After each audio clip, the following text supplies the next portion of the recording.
Hello friends, बरायबाय Bodo Job official YouTube channel आव Assam Police apply process लाना फैबाय बेनो जाबाय Grade-4 एबा Excise Constable आव सोर हागोन सोर हाया details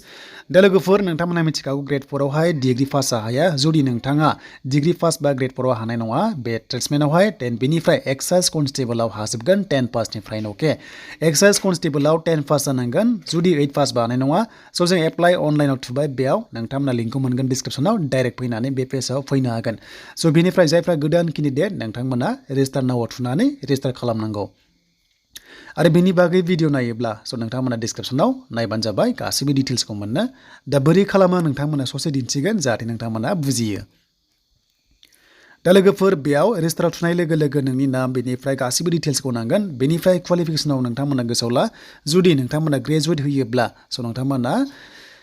Grade-4 आव हानाय नङा नाथाय जुदि HS पासल'बा नोंथांमोना हागोन बे नोंनि सायाव सोनारगोन फरायनायनि सायाव स' बेनिफ्राय डिस्ट्रिक्ट सेलेक्ट खालामदो बेबादि रेजिस्टार खालामनाय लोगो लोगो आइडि मोनगोन दा गुबै बाथ्राया जाबाय Grade-4 आव डिग्री पास हाया स' लगइन अप्शनाव थुनाय लोगो लोगो आइडि मोननाय लोगो लोगो बेवहाय नोंथांमोननि फन नाम्बार रेजिस्टार थानाय बेनिफ्राय बार्थडे होनानै लगइन खालामनानै गेवनाय जागोन दाय लोगोफोर जों लगइन खालामबाय बेनिफ्राय नोंनि प्रफाइला श' जायो बेखौ मिथिखागौ देन बेनिफ्राय मोनसे बाथ्रा नोंथांमोना नट एप्लिकेबल मोननो हागौ बेनो जाबाय नोंनि फरायनायनि सायाव दा बे नट एप्लिकेबल जाबाय Grade-4 आव हमना ला बे मानसिया ग्रेजुवेट बा स' बेयाव नोंथांमोना नट एप्लिकेबल मोनगोन मानोना नोंथाङा बेयाव इलिजिबल जाया आं बुंखादोंमोन Grade-4 आव नोंथांमोना 8 पासनिफ्राय HS पाससिमल' हागोन डिग्री पासआ बे पस्टआव हाया स' बेखायनो नट एप्लिकेबल दिन्थिबाथाय डेट मिन्स नोंथांमोना नट इलिजिबल देन बेनिफ्राय एप्लाइ अप्शन ओंखारनाय लोगो लोगो नोंथांमोना बेबायदि एप्लाइ लिंकआव थुनाय लोगो लोगो एप्लाइखौ खालामनो हागोन दायो मोननै जाबाय Grade-4 आबो जाबाय स' बेनिफ्राय आरो Excise आबो जाबाय नै एप्लाइ अप्शन मोनदों बेयाव थुनाय लोगो लोगो जों दायो Excise Constable एप्लाइ खालामगोन जेराव 10 पासनिफ्राय हागोन अके स' बेयाव थुनाय लोगो लोगो नोंथांमोना बे NCC येस नो अप्शन दङ बेखौ न' होबाय जुदि येस बा नोंथांमोना सेलेक्ट खालामनांगोन नोंनि NCC आ ABC नामा स' बेनिफ्राय सेभ एन्ड प्रसिडआव जों थांनांगोन गाहायाव स' बेयाव थांनाय लोगो लोगो दानिया मोनसे फैबावबाय सेलेक्ट पस्ट नेम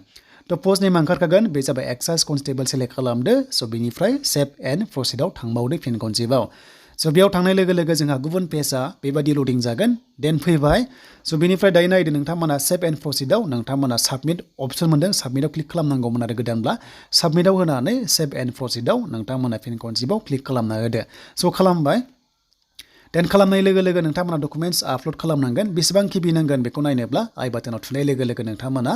नायनो हागोन मेक्सिमाम PDF फाइल खालामनांगोन 200 किबिसिम 100निफ्राय 200नि किबियाव खालामनो जाबाय जाहाथे ब्लार जायै बायदि अके स' बेयाव गासैबो चेन्ज मोनदों डेट मिन्स बेयाव आपल'ड जाखाबाय नालाय जुदि चेन्ज गैयाब्ला आपल'ड मोनसे ओंखारगौमोन आरो नोंथांमोना डकुमेन्ट्सखौ आपल'ड खालामनांगौमोन स' फट'आ 450 किबिसिम हागोन नोंथांमोना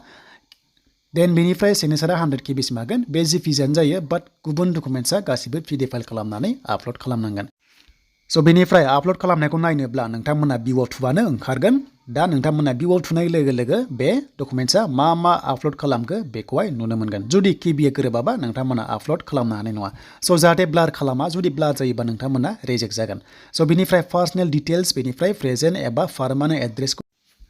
स' बेनिफ्राय मबाइल नाम्बार एडिसनेल आपडेट खालामनो हायो गासिबो अकेब्लासो सेभ एन्ड प्रसिडआव होबानो जाबाय स' होनाय लोगो लोगो नोंथांमोनाहाय बेयाव माखासे डिटेल्सआव थांनो हागोन दा जों गासिबो अकेब्ला हमना ला जोङो प्रेजेन्ट आरो पार्मानेन्ट जुदि एखेब्ला सेम एजआव होयोब्लानो गासिबो एड्रेसा थाफिनजोबो स' बेनिफ्राय रल नाम्बार नोंथांमोना आपडेट खालामनांगोन मेट्रिक पासनिखौहाय दा नोंथांमोना इयार अफ पासिं रल नाम्बार बेखौहाय लिरना होनांगोन जाहाथे मोजाङै होयो बेखौहाय स' बेनिफ्राय आपल'ड डकुमेन्ट्सआव नोंथांमोना मार्कशिट हरबानो जाबाय देन बेनिफ्राय नोंथांमोना सेबानि बेनिफ्राय HSनिबो हरनांगोन जाहाथे नोंथांमोना बेखौहाय हरो बा नोंथांमोना जि बिनाय दङ बेखौ हरबानो जाबाय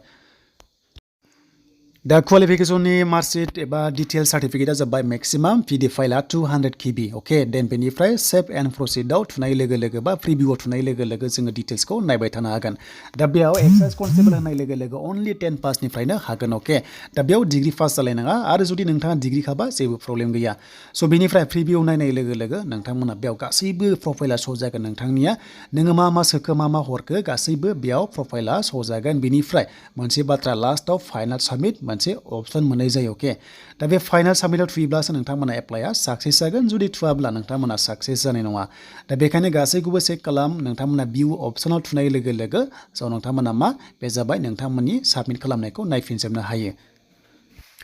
स' बेनिफ्राय लास्टआव नोंथांमोना कनफार्म खालामबा बियो फाइनाल साबमिट जागोन बेखौ खालामनाय सिगां अके बिगोन अके होबासो जागोन जुदि अके होआब्ला जानाय नङा अके